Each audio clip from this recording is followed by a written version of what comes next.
اسمعوا الكلام يا رجاله، امشوا ورا عبده جزره وانتوا تكسبوا، مش هتندموا ابدا زي ما بقول لكم كده. هو مش المعلم سعداوي ده معلمي، لكن انتوا برضو مني وعليا، واخاف عليكم وعلى مصلحتكم زي ما خاف على نفسي تمام. بس احنا ماضيين كمبيالات للمعلم سعداوي. وانا قلت ان احنا هنسرقه لا سمح الله ولا هننام عليه؟ انا كل اللي هعمله ان انا هجيب واحد يسدد الكمبيالات دي بداله، وهو اللي هياخد الزرع بتاعكم وهياخد عمولته زيه زي غيره. واحنا هنستفيد ايه من اللفه دي؟ لا دي بقى انا هفهمها لك، وشرف جدي مش هسيبك الا لما تفهم. اللي انا هجيبه لكم ده مش هيخصم الكمبيالات مره واحده زي ما بيعمل معاكم المعلم سعداوي الديب، لا، ده هيقسم الكمبيالات دي على اكتر من موسم، يعني مش هياخدها على طول كده. خد بالك هينصص المديونيه، يعني ركز معايا يا ابو في الكلام. الراجل هتفضل بطنه مفتوحه ليكوا على طول، وفي نهايه كل موسم هياخد الزرع بتاعكم وياخد عمولته وياخد نص المديونيه بس، وهكذا دواليب. دواليب؟ انت اشتغلت نجار يا عبده؟ دواليب؟ انت فهمتها نجار، اما انت جاهل صحيح. امال لو قلت لك الخ ايه هتسرق مني؟ لكن الحق عليا ان انا بكلمكم بالعربي الفصيح. احنا عايزين كلام على قد دماغنا يا عبده. ماشي، ركز معايا وافهم. هو مش المعلم سعداوي الديب بينزل عندكم البلد قبل كل موسم ويرش عليكم رشه كده الفلوس يعني اللي انتم محتاجينها للارض وللدار؟ ايوه. حلو الكلام. وبيخصم منكم قد ايه؟ عمولته والفلوس اللي دفعها. حلو الكلام. الراجل اللي انا هجيبه لكم بقى هياخد منكم الزرع وهيخصم عمولته، بس هيخصم نص الفلوس اللي دفعها، نصها بس. حلو الكلام. والنص الباقي يابا احييني النهارده وموتني بكره، مش كده ولا ايه؟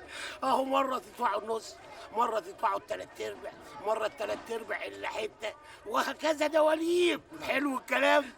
دواليب يا عبده، حلو الكلام. اشربوا الشاي، اشربوا.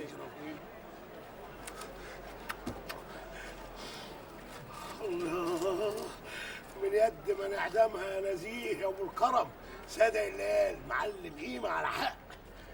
انت تستاهل اكتر من كده يا عبدو. انا عايزك تتجدع معايا كده وتربط مع الفلاحين اللي بيشتغلوا مع المعلم سعداوي، وانا منجاك على الاخر. انا خدامك يا سيدي المعلمين. بالنسبه لولاد الديب مالهمش حاجه عندي لا مؤاخذه. لا، انا مش عايز اي حد يعرف انك ليك يد في الحكايه دي خالص، انت سامع؟ انا المهم عندي ارد على حكايه جنينه المانجا دي. اما خليته يقعد في الدكان ويهش الدبان، ما بقاش انا المعلم عمر ابو هشيمه. هيهشوا ان شاء الله، هيهشوا. ده انت قدها وقدود يا سيدي المعلمين. اسمع يا عبدو، انا عايزك تعرف هو رامي فلوس قد ايه في البلاد اللي بيشتغل فيها. بلد اليوب، ابو الغيط، فقوس، الخط كله. وبعد كده بقى عايز اتفرج هيبيع بصله واحده ازاي في دكانه. ولا هيلاقي البصله حتى، وان شاء الله هيقف هو ورجالته يبيعوا توب وبالفص كمان وسك على البك.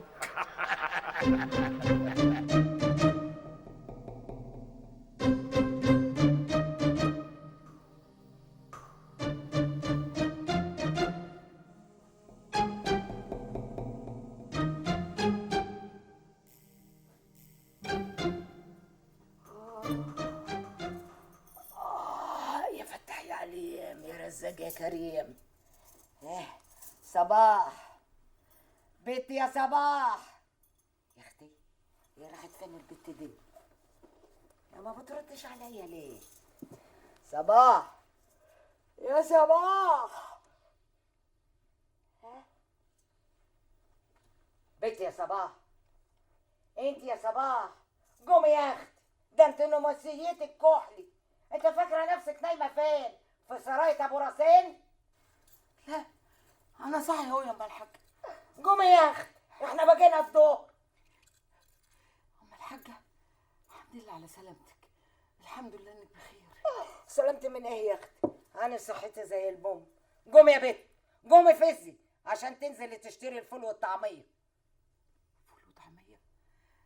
معقوله يا ام الحاجه انزل يوم صباحيه اشتري فول وطعميه؟ الناس تقول عليا ايه؟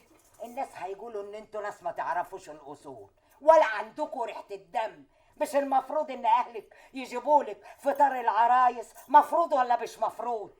ايوه، بس هما يمكن ما رضوش يخبطوا علينا، النهار لسه طالع، ما رضوش يخبطوا عشان ما يزعجوناش، وزمانهم جايين. جايين؟ ضحكتني يا بنت. قومي يا بنت، قومي هات اللي قلت لك عليه وفطر جوزك. حاضر يا ام الحاجه.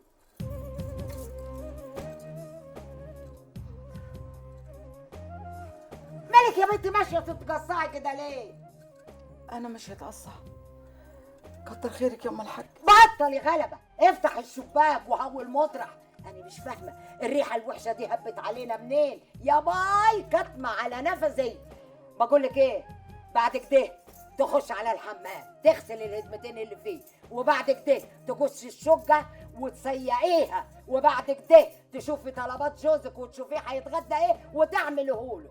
انا بقى ليا مزاج النهارده اكل محشيش، كرنب، ورق عنب، كوسه، بدنجان، فلفل، وبعد كده تخش على المطبخ تروجيه وتغسل المواعين بعد الغدا، وبعد كده هو لسه في بعد كده؟ جراه يا اختي. عرس ايه بتوع الايام؟ عرس المولد. الله يكرمك يا ام الحاج. الواد عبده جزر لا مؤاخذة يا معلم هيشتغل عندنا في الوكالة. وانا اعملها من اصله برضه؟ ما هو لو انكشف لا مؤاخذة هيجي يشتغل عندنا في الوكالة يا معلم. اشتغل في الوكاله فين؟ انا خليه يدب في الوكاله برجلين النكسه دي. جرالك ايه؟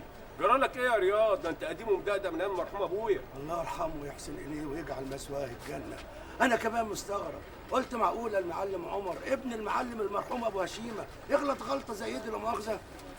الله يرحمه ابويا كان دايما يقول الراجل اللي يخون معلمه اللي بياكله عيش يهون عليه يخون اي حد، يخون اهل بيته، يخون حتى نفسه.